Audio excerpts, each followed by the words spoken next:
ಇಂದಿನ ಸ್ಪರ್ಧಾತ್ಮಕ ಯುಗದಲ್ಲಿ ನಾವು ಸದಾ ಪ್ರಯತ್ನಶೀಲರಾಗಿರಬೇಕು. ಉತ್ತಮ ಸಂಸ್ಕಾರ, ಶಿಸ್ತು, ಸಂಯಮ, ಕಠಿಣ ಪರಿಶ್ರಮದಿಂದ ಮಾತ್ರ ಯಶಸ್ಸು ಗಳಿಸಲು ಸಾಧ್ಯ ಎಂದು ಕುಮಟಾ ಕಮಲಾಬಾಳಿಗ ಮಹಾವಿದ್ಯಾಲಯದ ದೈಹಿಕ ಶಿಕ್ಷಣ ನಿರ್ದೇಶಕರಾದ ಜಿಡಿ ಭಟ್ ಅಭಿಪ್ರಾಯಿಸಿದರು. ಕುಮಟಾ ತಾಲೂಕಿನ ಮೂರೂರಿನ ಪ್ರಗತಿ ವಿದ್ಯಾಲಯದಲ್ಲಿ ಹಮ್ಮಿಕೊಂಡ ವಾರ್ಷಿಕ ಸ್ನೇಹ ಸಮ್ಮೇಳನ ವರುಷದ ಹರುಷ ಕಾರ್ಯಕ್ರಮವನ್ನು ಬಾಳಿಗ ಮಹಾವಿದ್ಯಾಲಯದ ದೈಹಿಕ ಶಿಕ್ಷಣ ನಿರ್ದೇಶಕರಾದ ಜಿಡಿ ಭಟ್ ಉದ್ಘಾಟಿಸಿ ಮಾತನಾಡಿದರು. ವಿದ್ಯಾರ್ಥಿಗಳು ಸದಾ ಸಾಧನೆಯ ಕಡೆ ಗಮನ ಹರಿಸಬೇಕು. ಉತ್ತಮ ಪ್ರಯತ್ನ ಹಾಗೂ ಛಲದಿಂದ ಮುನ್ನುಗ್ಗುವ ಮನೋಭಾವ ಬೆಳೆಸಿಕೊಳ್ಳಬೇಕು. ಜೀವನದಲ್ಲಿ ಎದುರಾಗುವ ಸಮಸ್ಯೆಯನ್ನ ಧನಾತ್ಮಕವಾಗಿ ಸ್ವೀಕರಿಸಿ ಯಶಸ್ಸನ್ನು ಗಳಿಸಿಕೊಳ್ಳಬೇಕು. ಉತ್ತಮ ಆರೋಗ್ಯ ಸಂಪಾದನೆಯ ಮೂಲಕ ಜೀವನದ ಕಷ್ಟಗಳನ್ನ ಮೆಟ್ಟಿ ನಿಲ್ಲಬೇಕು. ಒಳ್ಳೆಯ ಸಂಸ್ಕಾರ, ಶಿಸ್ತು, ನ್ಯಾಯನಿಷ್ಠತೆ, ನಿಸ್ವಾರ್ಥ ಮನೋಭಾವದಿಂದ ಸುಂದರ ಬದುಕನ್ನು ನಮ್ಮದಾಗಿಸಿಕೊಳ್ಳಬೇಕು ಎಂದರು. ಸಂಸ್ಕಾರದ ಕೊರತೆ ಆಗಲಿಕ್ಕೆ ಕಾರಣ ಪಾಲಕರು, ಕುಟುಂಬ ಮತ್ತೆ ಶಾಲೆ, ಈ ವ್ಯವಸ್ಥೆ. ಇಲ್ಲಿ ನಾವು ಯೋಗ್ಯ ರೀತಿಯಲ್ಲಿ ಅವರಿಗೆ ಮಾರ್ಗದರ್ಶನ ಮಾಡಿದ್ದಾರಲ್ಲಿ ಚಿಕ್ಕ ಮಕ್ಕಳು ಅವ್ರು ಏನು ಕಲಿಸಿದ್ದೇವೆ ನೀವು ಕಲಿತಾರೆ ಹೇಳೋದ್ರಿಂದ ನಾವು ಹೇಗಿದ್ದೇವಲ್ಲ ನಮ್ಮನ್ನು ಅವರು ಫಾಲೋ ಮಾಡ್ತಾರೆ, ನಮ್ಮನ್ನು ಅನುಸರಿಸ್ತಾರೆ, ನಮ್ಮ ಶಿಕ್ಷಕರನ್ನ, ಪಾಲಕರನ್ನ ಅನುಸರಿಸ್ತಾರೆ.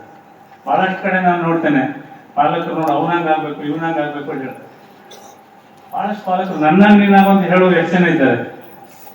ನೀನು ಯಾರನ್ನೂ ಫಾಲೋ ಮಾಡಬೇಡ, ನನ್ನ ಫಾಲೋ ಮಾಡುವ ಅಂತ ಹೇಳಬೇಕು ನಾವು. ಅಂದ್ರೆ ನಮ್ಮ ನಡವಳಿಕೆ, ನಮ್ಮ ಸಂಸ್ಕಾರ ಆ ರೀತಿ ಇರ್ಬೇಕು. ಆದ್ಮೇಲೆ ಈ ಮೂರು ಶಾಲೆ ಅಂದ ತಕ್ಷಣ ನನಗೆ ಯಾಕೋ ಅವಿನಾಭಾವ ಸಂಬಂಧ. ಇಲ್ಲಿ ಆಡಳಿತ ಮಂಡಳಿಯವರು ಇರ್ಬೋದು, ಶಿಕ್ಷಕರಿರ್ಬೋದು, ಅದಕ್ಕಿಂತ ನಿಮ್ಮ ವಿದ್ಯಾರ್ಥಿಗಳು ಬಹಳ ವರ್ಷದಿಂದ ನಮಗೆ ಕಾಲೇಜಿನಲ್ಲಿ ನಾವೇನಾದರೂ ಕ್ರೀಡೆಯಲ್ಲಿ ಸಾಧನೆ ಮಾಡ್ತಿದ್ದೇವೆ. ಮುಖ್ಯ ಅತಿಥಿ ಹಿರೇಗುತ್ತಿ ಸರ್ಕಾರಿ ಪದವಿ ಪೂರ್ವ ಕಾಲೇಜಿನ ಪ್ರಾಚಾರ್ಯರಾದ ರಾಜೀವ್ ನಾಯ್ಕ್ ಮಾತನಾಡಿ, ಸಾಮಾಜಿಕ ಸಾಮರಸ್ಯ ಮತ್ತು ರಾಷ್ಟ್ರದ ಐಕ್ಯತೆ ಉತ್ತೇಜಿಸುವ ನಿಟ್ಟಿನಲ್ಲಿ ಮಕ್ಕಳಲ್ಲಿ ಆದರ್ಶದ ಗುಣಗಳನ್ನು ಬಿತ್ತಬೇಕು. ವಿದ್ಯಾರ್ಥಿಗಳು ಏಕಾಗ್ರತೆ, ಶ್ರದ್ಧೆ, ಉತ್ತಮ ಸಂವಹನ ಕೌಶಲ್ಯದಿಂದ ಆ ಆದರ್ಶ ಗುಣಗಳನ್ನು ಮೈಗೂಡಿಸಿಕೊಳ್ಳಬೇಕು. ಹಳ್ಳಿಗಳಲ್ಲಿರುವ ಉತ್ತಮ ಸಂಸ್ಕೃತಿ, ಸಂಸ್ಕಾರದ ಪರಿಸರ ಮಕ್ಕಳಲ್ಲಿ ಉತ್ತಮ ಗುಣಗಳನ್ನು ತುಂಬಬಲ್ಲದು ಎಂದರು. ಈಗಾಗಲೇ ನಾವು ಅತ್ಯಂತ ಗೌರವದಿಂದ ಕಾಣುವ ಪ್ರೀತಿ ಅಂದ್ರೆ ನಮ್ಮ ಇಂಗ್ಲಿಷ್ ಪ್ರೊಫೆಸರ್ ಆದ್ರಿಂದ ನಮ್ಗೆ ತುಂಬಾ ಆತ್ಮೀಯರವರು ಆರ್ಜಿ ಹೆಗಡೆ ಅವರು ಕೂಡ ಇದೇ ಊರಿನವರು. ದೇವರ ಹೆಗಡೆ ಅಂತ ಯಕ್ಷಗಾನ ಕಲಾವಿದರು ಕೂಡ ಇದೇ ಊರಿನವರು.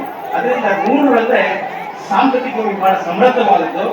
ಈಗ ಈ ಶಾಲೆ ತೆರೆದ ನಂತರ ಇದು ಶೈಕ್ಷಣಿಕವಾಗಿ ಕೂಡ ಸಮೃದ್ಧವಾಗಿದೆ. ಹೀಗೆ ವಿಶ್ವಾಸ ಮಂಡಳಿಯವರಿಗೆ ದೂರದೃಷ್ಟಿ ಇದೆ. ನಮ್ಗೆ ಏನಾಗುತ್ತೆ, ನಮ್ಮ ಗೌರ್ಮೆಂಟ್ ಅಲ್ಲೆಲ್ಲ ಕಾಲೇಜ್ಗಳನ್ನೆಲ್ಲ ಅಲ್ಲಿ ಪರಿಪೂರ್ಣತೆ ಬಗ್ಗೆ ಯೋಚನೆ ಮಾಡ್ತೀವಿ. ಪರಿಪೂರ್ಣತೆ ಅಂದ್ರೆ ಏನು? ಒಂದು ಸೌಲಭ್ಯ ಇರಬೇಕು, ಕಾಲೇಜಿಗೆ ಕಟ್ಟಡ ಇರಬೇಕು, ಶೌಚಾಲಯ ಇರಬೇಕು.